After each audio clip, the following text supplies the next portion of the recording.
오늘은 레위기 25장 39절에서 55절까지 말씀입니다.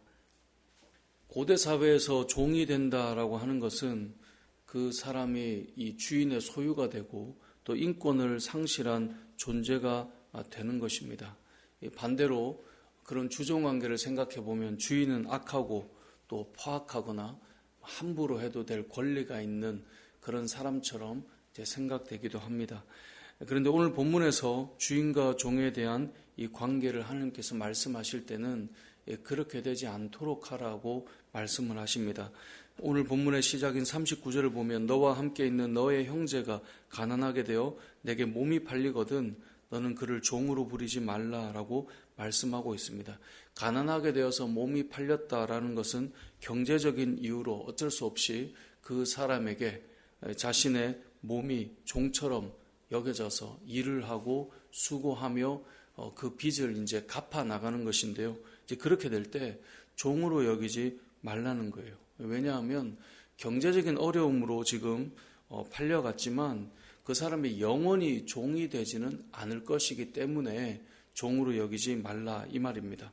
우리가 말씀을 계속 읽었지만 이 47절 이하에 보면 그가 팔려가서 일을 하고 있지만 만약에 그의 형제 중에 하나가 48절이죠.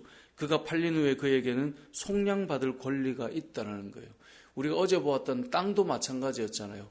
땅이 다른 사람에게 어려움 때문에 경제적인 어려움 때문에 넘어갔지만 언제든지 물을 수 있게 해주라라고 말했어요. 요즘의 원리 같으면 아니 내가 이미 샀으니 이제 내 소유인데 내가 왜 너한테 팔아?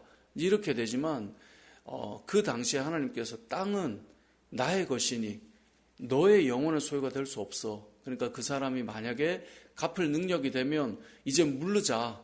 내 땅 도로 가져와라. 이렇게 하면 언제든지 허락해 줘야 되는 것처럼 이 종도 마찬가지입니다. 몸이 팔려서 가난 때문에 어려움 때문에 내가 그 집에서 일을 하지만 누군가 형제가 그게 이제 48절이죠. 그 사람에게는 속량받을 권리가 있어요. 그래서 그의 형제 중에 하나가 내가 그 값 지불할 테니 그 사람 자유하게 해주세요 라고 하면 무슨 소리 이제 내 종인데 이럴 수가 없는 거예요. 알겠습니다. 값만 치르면 언제든지 자유로울 수 있는 거예요. 형제가 아니거나 49절에 보면 그의 삼촌이나 그의 삼촌의 아들이 그를 속량하거나 그의 가족 중 그의 살부치 중에서도 그를 속량할 수 있다는 거예요. 그러니까 영원한 종은 없다는 것입니다. 언제든지 값을 치를 수 있을 때가 되면 값을 치르고 자유하게 할 수 있는 것이 이 주종 관계의 모습이다라는 것을 말씀하고 있는 거예요. 만약에 너무 가난하고 누구도 갚을 자가 없다면 그럼 어떻게 됩니까? 우리가 어제 보았던 토지와 마찬가지로 아무리 그렇다 해도 희년이 되면 땅이 다 돌아가서 가난이 되물림 되지 않도록 하는 것처럼 오늘 이 본문의 말씀처럼 그 사람이 갚을 수 없을 그 상황이어도 종이 되물림 되지 못해요. 왜냐하면 희년이 되면 다 자유하게 돌아가는 거예요. 어제도 말씀에 토지는 나의 것이다 라고 말한 것처럼 오늘 본문의 마지막을 보면 이스라엘 자손은 55절이죠. 이스라엘 자손은 누구의 종이 된다고요? 하나님의 종이 되는 거예요.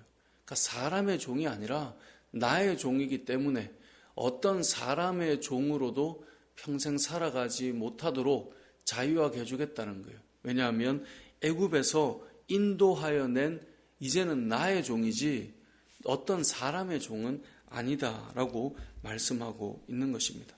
결국 오늘 본문의 말씀을 통해 우리가 기억해야 될 것은 우리가 어제 토지를 보았던 것처럼 모든 사람은 하나님께 속해 있어요.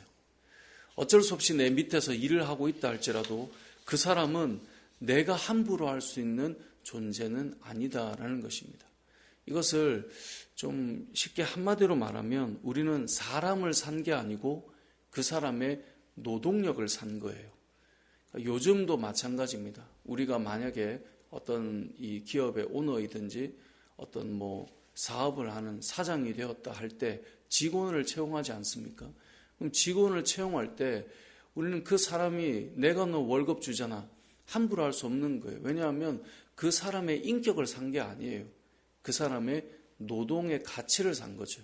그렇기 때문에 사람의 인권이나 그 사람에 대한 이 대줌에 대해서는 우리가 인격적으로 또 인간적으로 그 사람의 인권을 존중하며 그렇게 나아가줘야 된다는 거예요. 그 사람의 노동의 가치를 산 것이지 사람을 산 게 아니란 말이에요. 그러니까 오늘 본문이 그 이야기를 하고 있는 것입니다. 근데 세상에서는 내가 좀 위에 있다는 생각이 들면 그 사람을 내 밑에 두고 사람을 내가 함부로 하는 경향이 있는데 오늘 본문은 결코 그럴 수 없다라는 거예요. 모든 사람은 하나님께 속해 있는 것이다. 이것을 말씀해주고 있는 것입니다. 말씀을 맺겠습니다. 오늘 본문에서는 사람은 사람의 주인이 될 수 없다라고 말씀합니다.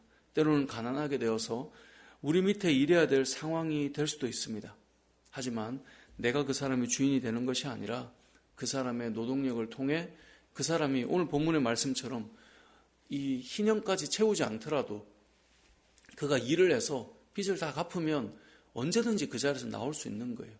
그러니까 나에게 종속된 존재가 아니다라는 거예요. 어찌 보면 고대 사회에서 이것은 좀 남다른 해석이고 생각일 수밖에 없습니다. 왜냐하면 고대 사회에 대한 우리가 이 문헌들이나 아니면 그 문헌을 따른 영화나 이런 것들을 보면 다 주인에게 종속되어서 그 사람의 생명조차도 이 주인의 몫이었잖아요. 우리가 신약시대 로마 시대만 해도 마찬가지 아닙니까? 종이 도망을 가면 주인이 잡아서 그 목숨까지 끊을 수 있는 것이 주인의 이 권한이었거든요. 근데 하나님께서 그거 안 된다라는 거예요. 물론 그 전제가 이제 형제들 중에서라고 하는 것인데 오늘 본문의 말씀을 기억하며 우리가 이 땅을 살아갈 때 우리가 간혹 어떤 사람 위해서 어떤 사람을 그 노동력을 내가 값을 지불한다 할지라도 내가 그 사람의 주인이 아니라 그 사람의 주인은 하나님이시고 모든 사람은 하나님께 속해 있지 사람 밑에 사람이 있을 수 없다는 사실을 기억하며 우리가 사람을 대할 때 또 사람과의 관계를 맺을 때 이 말씀처럼 살아가는 저와 여러분 되시길 주님의 이름으로 축복합니다. 아멘.